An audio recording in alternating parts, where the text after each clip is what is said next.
Keep inspiring.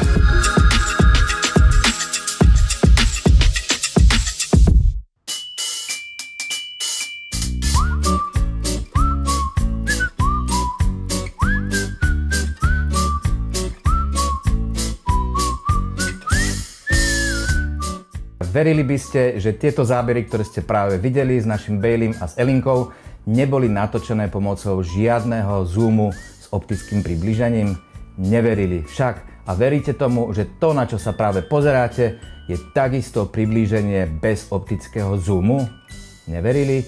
Je to Nikon Hi-Res Zoom, špeciálna funkcia, ktorú disponuje Nikon Z9 a Nikon Z8 a šťastie aj Nikon Z6 verzie 3.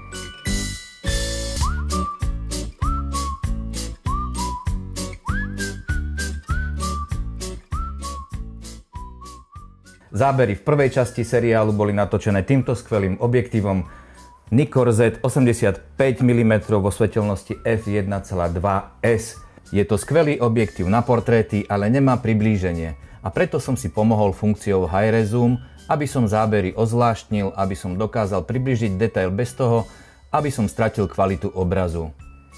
Hi-Res Zoom nie je obyčajné dopočítavanie chýbajúcich pixelov aparátom. Ide len o akési vnorenie sa 4K obrazu do 8K senzora, ktorým disponuje Nikon Z8 a Nikon Z9. Preto majú dvojnásobný Hi-Res Zoom, kým spomínaný Nikon Z6 verzie 3 1,4x Hi-Res Zoom, keďže disponuje 6K snímačom.